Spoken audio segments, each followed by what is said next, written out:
ada 4 macam perbuatan ibu-ibu, perbuatan wanita yang menyeret mereka ke dalam neraka. Dan ada pula 4 perbuatan wanita yang membawa mereka ke dalam surga. Nah, jadi mana yang kau bahas dulu, Bu? Yang mana dulu? Yang neraka dulu apa yang surga? Oh, neraka dulu. Mantap. Ya. Mantap, neraka dulu kita bahas. Ya. Kenapa kita bahas ini, Bu? Bukan maksudnya kami menuduh ibu itu perbuatannya yang 4 ini ada, bukan. Tetapi kita bahas ini supaya kita jangan terjebak kepada hal yang 4 ini. 4 macam perbuatan yang menyeret wanita itu ke dalam nerakanya Allah Subhanahu wa taala. Enggak banyak-banyak, cuma 4. Nah, ada 4 kata Nabi yang membuat wanita itu masuk ke dalam nerakanya Allah Subhanahu wa taala. Yang pertama kata Nabi adalah imra'atun baziyatul lisani ala zawjiha. Seorang istri yang mulutnya kejam, yang mulutnya keras, yang mulutnya berbisa kepada suaminya. Itu yang pertama. Seorang istri yang mulutnya kasar, keras, kasar, jorok kepada suaminya. Wa inna ghadara anhu lam yahsan nafsaha. Apabila suami tidak ada, mereka tidak bisa menjaga diri. Wa anna adara atathu bilisaniha. Apabila suaminya ada, mulutnya ngoceh terus. Ya. Kalau bahasa Minang, badidi kerajuan, mangece kerajuan. Ya. Itu yang pertama kata Nabi, istri yang sudah disediakan tempatnya dalam neraka oleh Allah. Yang pertama tadi adalah mulutnya kasar kepada suami. Tapi insya Allah istri yang hadir pada sore ini, ibu-ibu PKK bidadari yang hadir pada sore hari ini, kalau saya tengok wajahnya gak ada wajah-wajah yang galak sama suami, gak ada. Ya, itu wajah-wajah soleha, wajah-wajah taat kepada suami.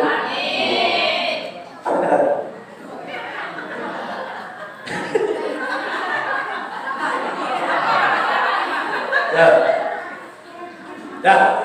Dia yang pertama mulutnya keras kepada suami. Kapan suami tidak ada, mereka tidak bisa menjaga diri. Kapan suaminya ada, wa an adara atathu bilisaniha. Kapan suaminya ada, suaminya enggak merasa tenang oleh ucapan mulutnya. Ya.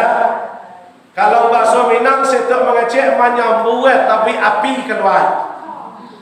Ya. Ya. Itu namanya adalah seorang istri yang kasar ucapannya kepada suami. Kalau ada istri yang semacam ini, sudah disediakan bangku duduknya, kursi tempat duduknya oleh Allah di dalam neraka. Ada nggak ibu-ibu yang hadir sekarang yang mau duduk di situ besok? Ya, alhamdulillah. Kalau tidak mau, berarti hargai dan hormati seorang suami. Jangan berkata kasar kepada suami, lemah lembut kepada suami. Masak nasi, panggil suami kita, bang, ayo bang makan, bang, ayo bang makan. Kalau nggak mau makan, suapin. Itu baru namanya istri soleha. Ya, ini enggak. Suami mau makan, ambil nasi sendiri. Ya, suami mau makan, ambil sambal sendiri. Ya, cita-cita mau masuk surga. Ya, tapi suami nggak dilayani dengan baik. Nah, ini yang pertama. Seorang istri kata-katanya kasar kepada suaminya, maka tempat duduknya sudah disediakan oleh Allah di dalam neraka. Kasar. Yang kedua kata Nabi, istri yang tempatnya sudah disediakan oleh Allah dalam neraka. Yang kedua adalah imra'atun tukallifuha mal yudhiquha. Seorang istri menuntut akan suaminya padahal dia tahu bahwa suaminya tidak mampu melakukannya. Ya. Paham, Bu? Paham yang kedua ini apa? Seorang istri menuntut akan suaminya padahal dia tahu bahwa suaminya tidak mampu. Ya. Contoh, Bu, contoh. Suaminya kerjanya motong karet. Contoh, suaminya kerjanya cuma tukang panen sawit. Sawit orang lagi, bukan sawit kita. Tapi cita-cita istrinya nggak sesuai dengan pekerjaan suaminya. Kehendak istrinya nggak sesuai dengan penghasilan suaminya. Pendapatan suaminya cuma per bulannya 3 juta. Kebutuhan istri 1 bulannya nyampe 5 juta. Ya. Nah, ini namanya adalah memaksa kehendak kepada suami padahal suami tidak mampu untuk melaksanakan hal itu. Nah, contoh seorang istri pergi main ke rumah tetangga. Nampak di rumah tetangga itu membeli lemari baru atau lemari alat 2 tingkat, nampak lagi isinya dari luar, ya, ditaruh di situ dipajang. Nyampe di rumah, dia sudah ngomong sama suaminya, nyampe di rumah, ya, Bang, itu tetangga sebelah tadi beli almari, Bang. Berapa belinya? 5 juta. Ya, padahal penghasilan suaminya nggak nyampe segitu dalam 1 bulan, tetapi cita-cita seorang istri yang kehendak dia paksakan mendapatkan sama dengan orang lain. Ya, ini salah perbuatan seorang istri. Ya, jadi yang kedua kata Nabi, istri yang Allah sediakan tempatnya dalam neraka, seorang istri yang memaksakan kehendaknya, dia tahu bahwa suaminya tidak mampu. Ya, dapat buat rumah cuma 6 kali 4 sanggup suami, istrinya nggak mau, nggak bisa, Bang, harus kita buat rumah ini 12 kali 17. Itu teman kita itu rumahnya besar, kenapa kita kecil? Wah, ini nggak boleh. Berarti namanya memaksakan kehendak kepada suami, padahal suami tidak mampu.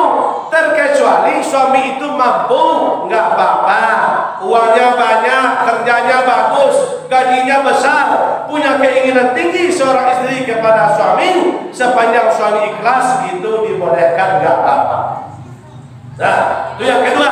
Yang ketiga adalah imra'atun la tastaru bi nafsihi min rijal.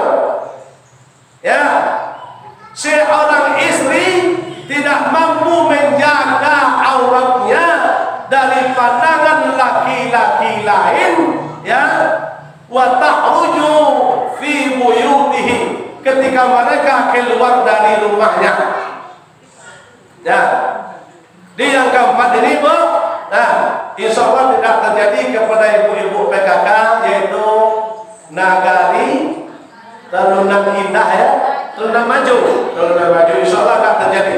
Yang ketiga ini kata Nabi, seorang istri yang tidak bisa menjaga auratnya dari pandangan laki-laki lain ketika keluar dari rumahnya.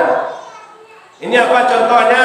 Seorang istri pergi ke pasar, seorang istri pergi ke kondangan, tetapi dia tidak mau merapikan auratnya, tidak mau menutup auratnya, kepala nggak ditutup, celana singkat, baju singkat, ya, apalagi pakai gigi kawat, nauzubillah, ya. Ada nggak yang suka pakai gigi kawat sini? Nggak ada, nggak ada. Kok iyo kecil salah iyo? Nah, insya Allah nggak ada. Ya, siapa yang memakai gigi kawat dilaknat oleh Allah. La'anallah, Allah melaknat. La'ana Rasulillah, Rasul melaknat. Siapa yang melaknat? Orang yang mengukir-ukir gigi lil husna, tujuannya adalah untuk kecantikan. Nggak boleh.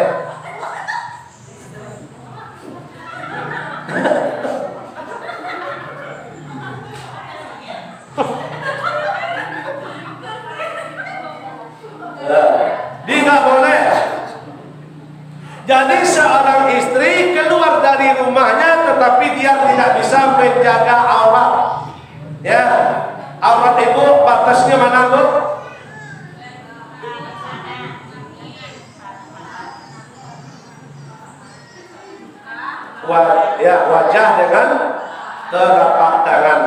Di itulah yang boleh terbuka. Selebih itu dari bawah sampai ke atas itu aurat. Nggak boleh dibuka. Giliran ke pasar nggak pakai tutup kepala. Yang pakai baju tidur lagi. Kebanyakan itu di sana ibu-ibunya ke pasar pakai baju tidur. Masya Allah. Kadang ada yang pakai jilbab itu segini, tetapi bajunya baju tidur. Nah, ini kau kalau bahasa Minang tu aku lah sasek, Pak. Aku bini sasek nama tu. Lagi tahu sasek? Nah, jadi nggak boleh. Yang nomor 3 ini seorang istri keluar rumahnya tidak mampu menjaga auratnya. Keluar rumah, tolong pakai baju yang dalam, celana dalam. Tetapi celana dalam jangan sempit. Celana dalam itu harus longgar. Nggak boleh sempit. Ini pakai celana dalam, celananya dalam panjang, bajunya panjang tapi sempit. Bukan celana dalam, maksudnya celananya dalam gitu.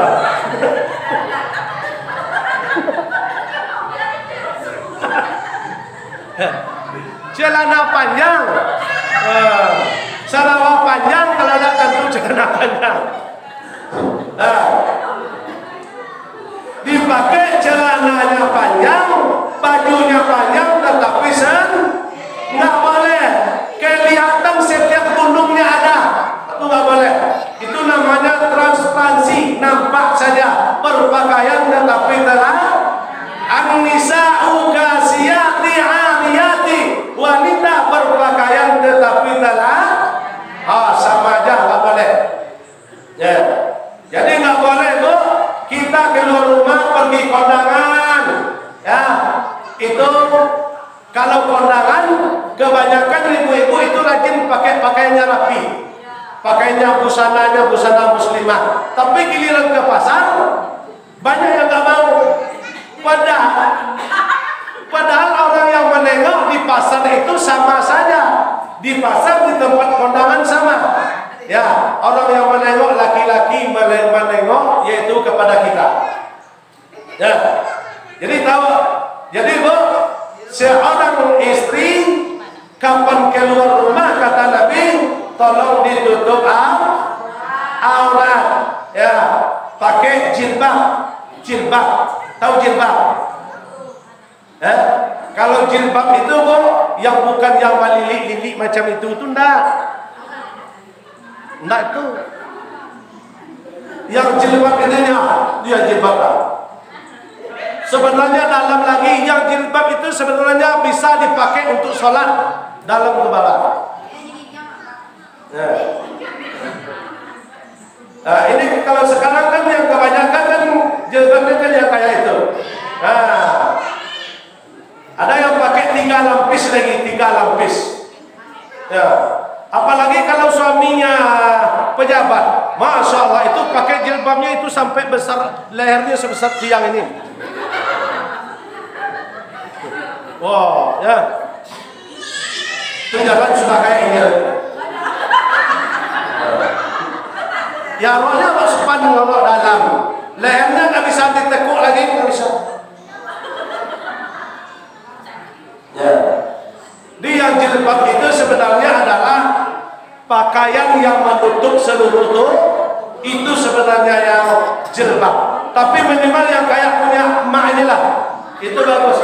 Emak ini apa?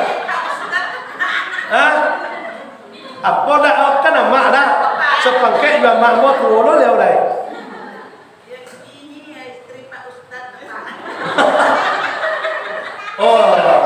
Oh, suaminya ustad ya? Oh, mantap. Iya tuh jangan kalah dalam cari do laki ustad dah.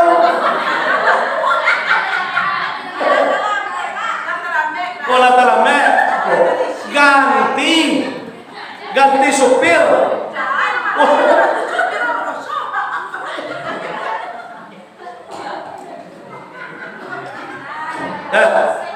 Jadi yang ketiga penyebab seorang istri itu dimasukkan ke dalam nerakanya Allah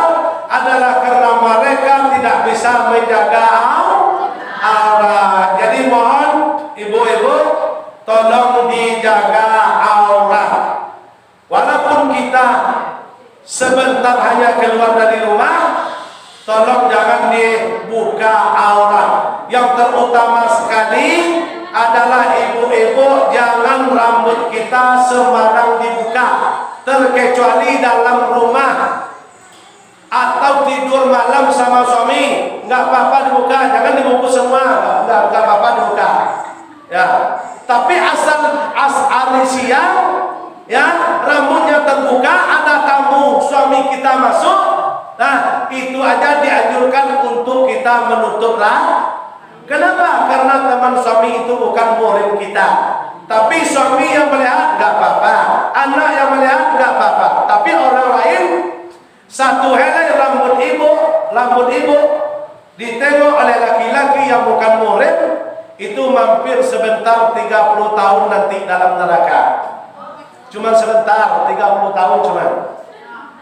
Dua pendapat, satu pendapat mengatakan 3 tahun, 30 tahun, satu pendapat mengatakan 70 tahun. Pilihlah sama ibu, mana yang mau? Nggak ada yang mau. Itu satu helai. Berapa helai rambutnya? Paling 200, ada? Lebih. Kalau ada 200 kali 30 tahun, berapa itu? Ya. Jadi jangan sampai kita mudah untuk, ini dosanya dosa besar. Contoh, ibu rajin sholat, rajin puasa, rajin baca Quran, setiap Ramadan puasa, setiap waktu sholat. Ya, tapi asal keluar rumah, aurat terbuka, celananya menampakkan betis. Ya, di ibu kalau keluar rumah, kalau celananya segini, itu terbuka aurat. Kami laki-laki baru aurat kami dari dengkul sampai ke pusar, itu boleh. Kalau kami pakai celana Hawaii boleh, tapi kalau ibu nggak boleh. Ini enggak, banyak ibu-ibu tuh di luar sana tuh pakai celana Hawaii. Tahu Hawaii? Hawaii. Nggak boleh. Ada celana ibu-ibu saya tengok sering memakai itu sebatas ini. Celananya itu lapang lagi itu. Lapang lagi kayak kresek aswai. Duduk lagi di pinggir jalan, tegak lutut lagi, Masya Allah. Nah ini namanya secara etika adab saja sudah kena. Ya sudah kena. Jadi yang kodratnya memakai celana pendek itu bukan ibu, tetapi bapak. Jangan salah. Jangan dibalikkan, celana bapak itu biar bapak yang pakai, jangan kita. Ada di luar sana ibu-ibu itu suka pakai celana bapak. Ada celana pendeknya gitu. Nah, dia nggak boleh bu. Rambut ibu tolong ditutup. Oh, kami kan udah tua, nah, kami umur sudah 50, udah 60, kan nggak apa-apa lagi. Semakin tua, semakin tahu diri. Kenapa? Semakin tua, semakin dekat dengan liang kubur. Ya, kalau masih muda, contoh macam mahasiswi KKN kita kan masih muda itu, masih muda. Ya, dia masih panjang waktu untuk taubat. Kalau sudah umur 60, umur Nabi aja cuma 63, berarti tinggal 3 tahun lagi. Kalau umurnya sudah 62, 11 minggu, 11 bulan, berarti tinggal berapa? Tinggal sebulan lagi. Sebulan lagi. Jadi enggak kalau masih tetap dia senang membuka auratnya, ya, aurat bawah setidak-tidak batas mata kaki, celananya, pakaiannya ke bawah batas mata kaki. Jangan sampai memakai celana ke pasar segini seripatan. Nanti kita takut kita nanti tukang ayam salah potong. Ya. Kenapa tidak? Kalau kami laki-laki ini, Bu, asal orang itu normal, ya, normal, apalagi kamu sudah kebiasaan, enggak boleh menengok yang bening-bening. Itu matanya. Nanti disangka tukang potong ayam daerah yang juga yang potong, ternyata tunjuknya udah putus, nengok juga ke situ kan. Jadi sama dosanya orang yang menengok berdosa, orang yang ditengok pun tetap berdosa. yang membuat. Nah, jadi itu yang ketiga.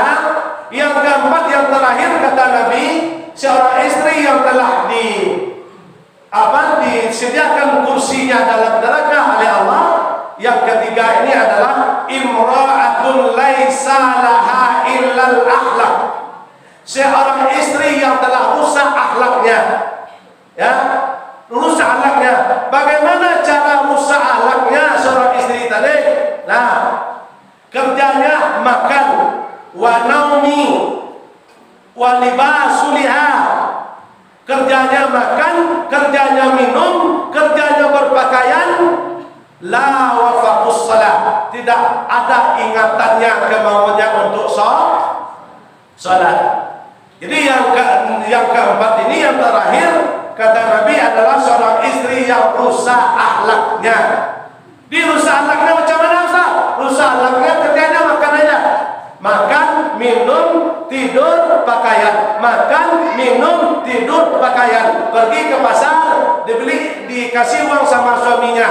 Nih deh, uang, beli beras, beli cabai, beli sambal, secukup-cukupnya lah. Nyampe di pasar, lewat di hadapan orang jual kain. Toko kain, toko pakaian, baju, tengok rancak, bagus. Oh, dia ambil, dibayar. Nyampe rumah, berdiri di depan suaminya, dipakai. Bang, tengok bang, cantik kan? Cantik. Ya, ini namanya seorang istri yang kemauannya makan, minum, tidur, dan berpakaian. Enggak ada kemauannya untuk melaksanakan sholat. Ini namanya seorang istri yang telah rusak akhlaknya. Ya, kalau makan 3 kali 1 hari, ya itu sekurang-kurangnya 3 piring gitu makannya. Baju baru terus setiap tahun, setiap minggu beli baju, beli pakaian. Makan, minum, tidur. Makan, minum, tidur. Kira-kira yang kerjanya makan, minum, tidur, kira-kira siapa, Bu? Hah? Binatang? Ya. Dan kenal dengan Safia? Bu, kenal dengan Safia? Kenal? Safia itu kerjanya makan, minum, tidur. Makan, minum, Oh itu. Jadi kalau seorang istri kata Nabi tadi makan, minum, tidur, pakaian, makan, minum, tidur, pakaian, berarti mereka sudah rusak akhlaknya. Di mana tempatnya Ustaz? Kalau mati sebelum bertobat, tempatnya sudah disediakan dalam neraka. Tapi sayang, ya sayang. Kenapa dekat dengan saya? Ya, istri sekarang ini, memang cinta kebanyakan dengan yang empat ini tadi, yang menyebabkan mereka masuk ke dalam neraka. Kurang mencintai yang 4 menyebabkan mereka memasuki surga. Padahal sama-sama 4, penyebab neraka 4, penyebab masuk surga 4. Nah, paham Bu? Paham? Yang pertama tadi apa? Mulutnya yang kasar kepada suami, nyerocos terus, bawel terus, ya siang malam. Yang kedua, menuntut kepada suami di luar kemampuan. Yang ketiga, seorang istri yang tidak bisa menjaga aurat dari pandangan laki-laki lain. Yang keempat, yang rusak akhlaknya. Ya, jadi yang 4 macam ini insya Allah saya yakin 100% ibu, para istri yang hadir sekarang, insya Allah tidak ada satupun yang memiliki sifat yang 4 ini. Aduh, beda Bu? Rasa sendiri aja? Enggak. Itu ibu yang pakai jilbab hijau enggak ada katanya. Ya, insya Allah nggak ada. Saya yakin dan percaya nggak ada yang pemarah sama suami, nggak ada yang kasar sama suami, nggak ada yang jahat sama suami, nggak ada yang menuntut sama suami, nggak ada yang usaha anaknya. Kenapa? Karena istri-istri di sini adalah istri-istri soleha semua. Di istri soleha itu kata Nabi, imra'atus solehah dakhala jannah atau maqamul jannah. Istri soleha kata Nabi tempatnya adalah surga. Jadi kalau saya tengok yang hadir sekarang ini, insya Allah sudah tersedia kursinya di dalam surga. Kancangan minit kok saking serbu. Nah, di insya Allah ibu yang kami muliakan, sudah jam 4:30.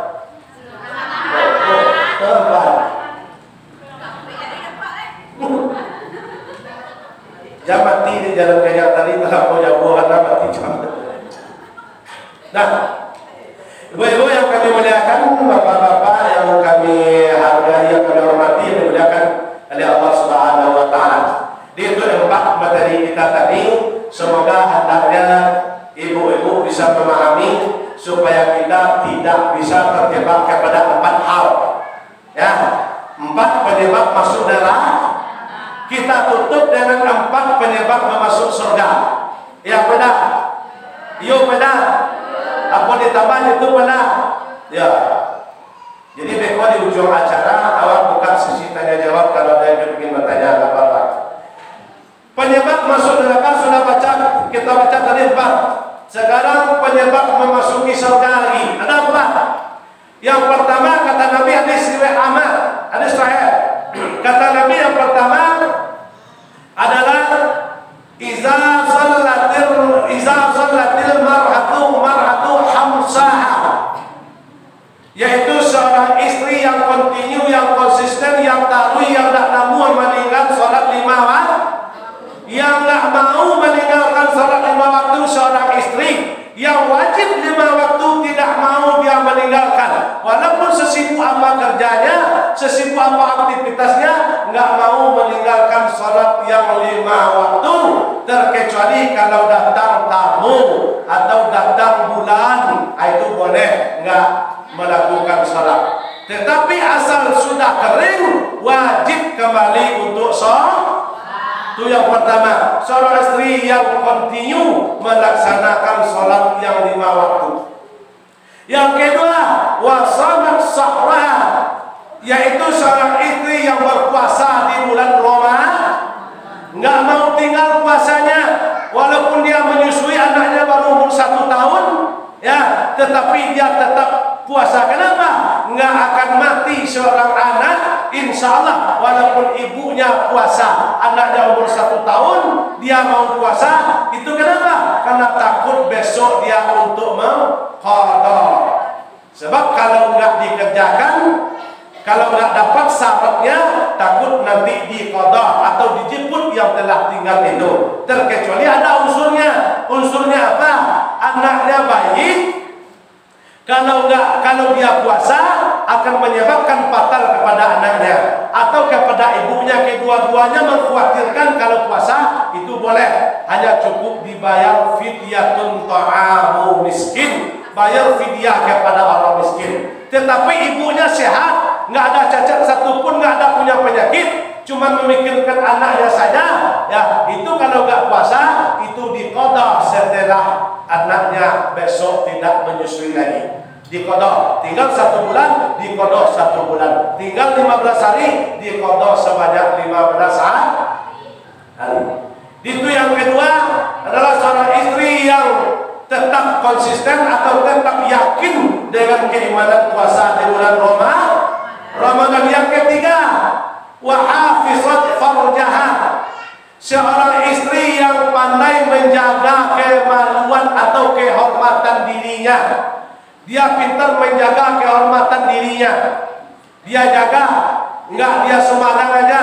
Ya, termasuk tadi pintar menjaga termasuk itu.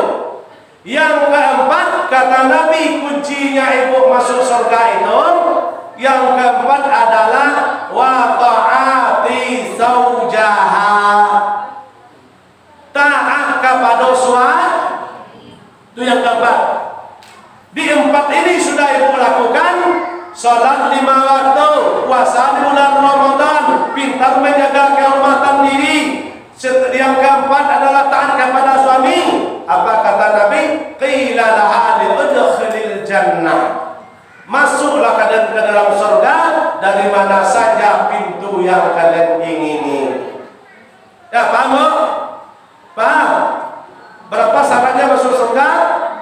4. Yang pertama sholat, yang kedua puasa, yang ketiga menjaga kehormatan, yang keempat taat kepada suami. Nomor 1, nomor 4. Ini yang agak sering terjadi. Nomor 1 dengan nomor A. Nomor 1-nya sholat. Tidak sedikit ibu-ibu dengan entengnya meninggalkan sholat. Tapi bukan di sini, bukan di sini, ya Bu. Di sini kan nggak ada ibu-ibu PKK yang nggak sholat kan? Insya Allah sholat semua. Itu tandanya ke masjid ini kan bawa mukena semua kan untuk sholat kan? Bawa kan? Nah itu tandanya wanita soleha asal ke masjid dia bawa mukena. Kenapa? Syarat dan ketentuan masuk masjid Bu, supaya selama duduk dalam masjid ini dosa kita digugurkan. Syarat pertamanya ambil wudhu, masuk masjid, sholat 2 rakaat, baru di sini dapat keistimewaannya masuk dalam Selagi duduk dalam masjid, dosa digugurkan oleh Allah. Selagi duduk dalam masjid, dicatat sebagai pahala oleh Allah Subhanahu. Walaupun nggak ngaji, walaupun nggak zikir, walaupun nggak doa, tetapi tercatat sebagai nilai ibadah. Kenapa? Karena dia mau masuk masjid sudah bersuci dulu, berwudu dulu, nyampe ke masjid.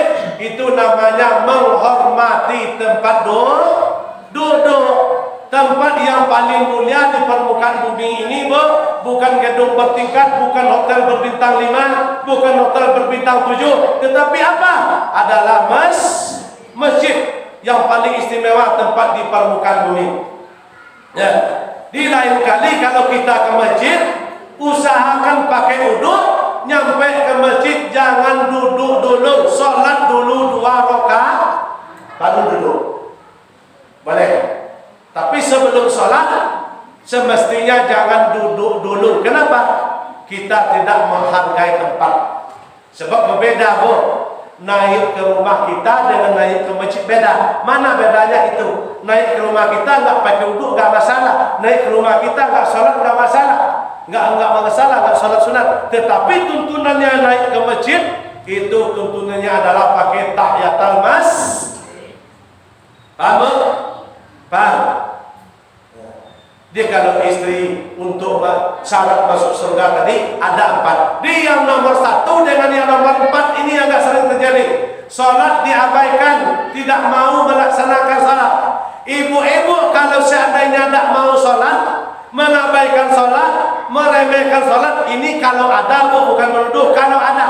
Nah, kalau seorang suami, seorang laki-laki meremehkan sholat, tidak mau sholat, mati dia sebelum bertobat, itu temannya Firaun. Ma'akaruna wa Firauna wa Hammanan wa Ubay bin Kalab. Di temannya nanti dibangkitkan oleh Allah. Qarun, Firaun, Hamman, Ubay bin Kalab. Itu bagi laki-laki yang meremehkan sholat, yang menustakan sholat, yang nggak mau sholat, mati dia. Tapi kalau ibu nggak mau sholat, nggak peduli sholat, pandang enteng itu sholat, meremehkan sholat, mati sebelum bertobat, Bu. Teman ibu bukan Firaun, teman ibu bukan Qarun, teman ibu bukan si Haman, tapi siapa? Ada nggak yang kenal dengan istri Abu Lahab? Ada nggak yang kenal dengan istri Nabi Nuh? Enggak juga. Jadi teman ibu besok kalau mati dalam keadaan tidak mau sholat, enggak mau sholat, dibangkitkan oleh Allah bersama dengan istri Nabi apa? Nabi Nuh dengan istri Abu Lahab. Itu kawan ibu tuh. Bini Nabi siapa cerai?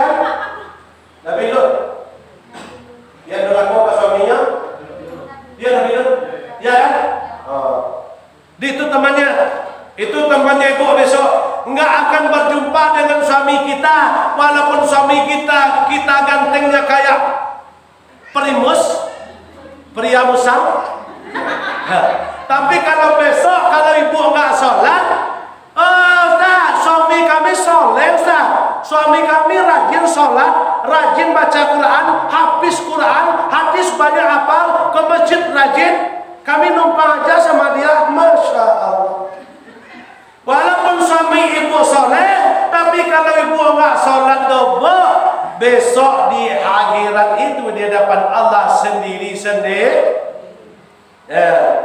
Suami kita masuk surga, yang kita masuk neraka.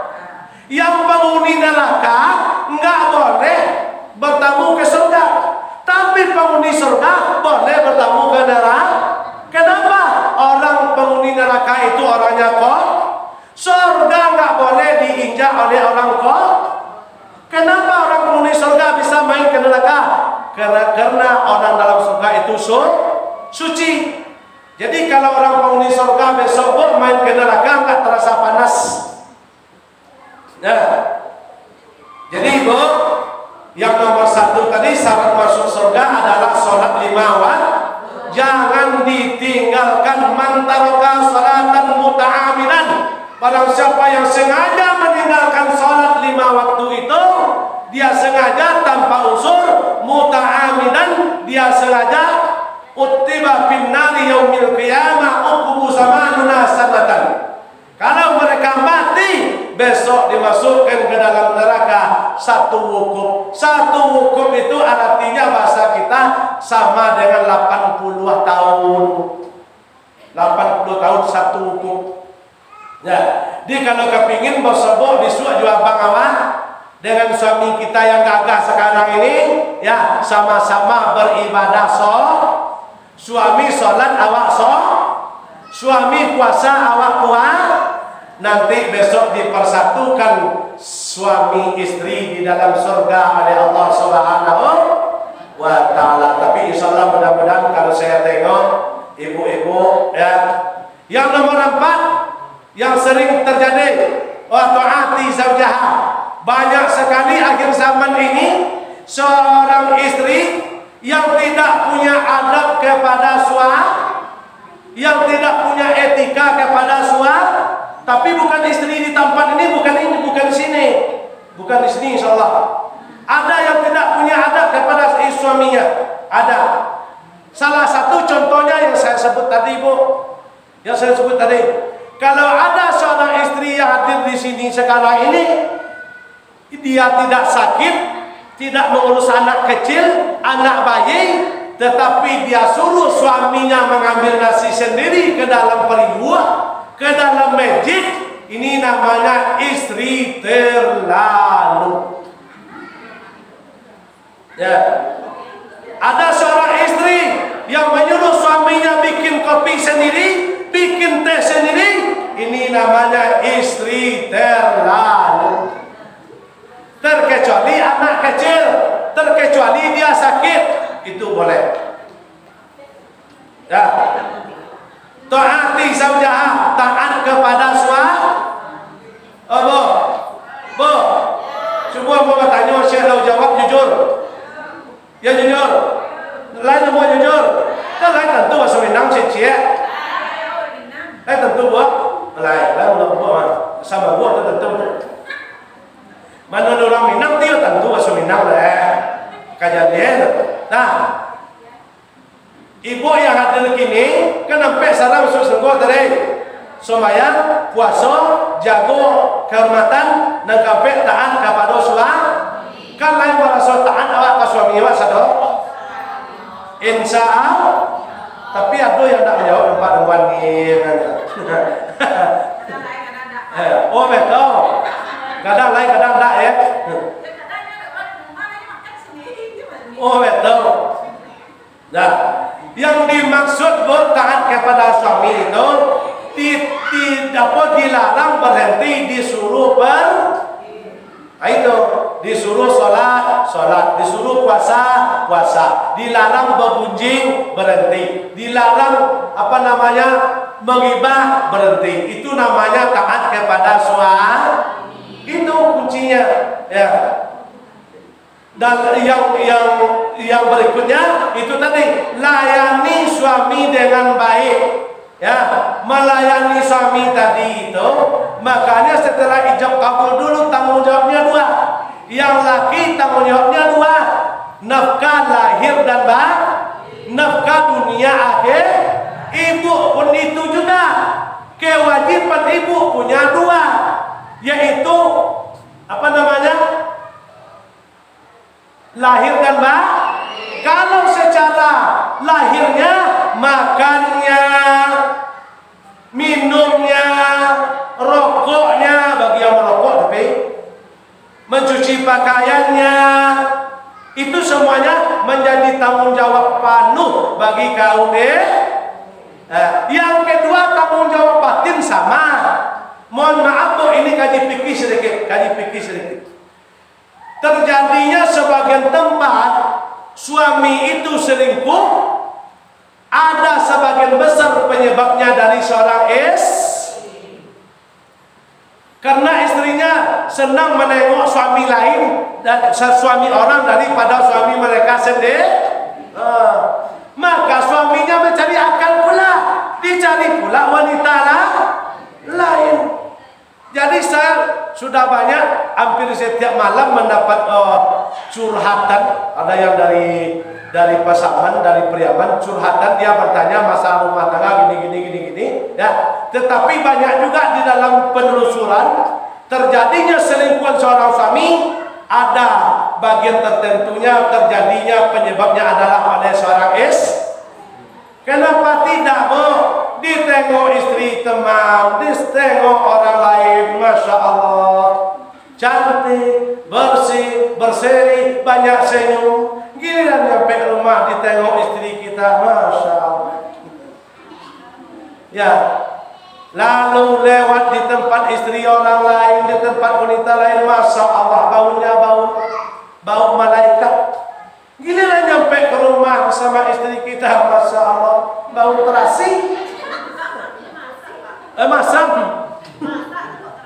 Oh, dek masak ya, padu keringet ya, betul.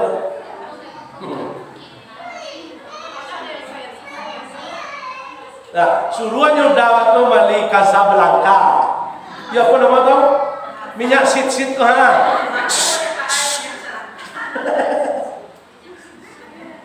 Nah, Dewa yang nomor 4 ini, insya Allah kalau ibu bisa melakukan keempat-empatnya ini sudah janji Allah, qilalaha adkhulil jannah, masuklah kalian ke dalam surga dari mana saja pintu yang kalian sukai. Insya Allah ibu yang hadir pada sore hari ini, ya, tidak mendapatkan yang 4 tadi, tetapi mendapatkan yang 4 yang terakhir ini, yaitu menjadi ahli surga. Ya. Tetapi satu kuncinya yang paling pertama sekali, 2 tadi, sholat dengan taat kepada suami.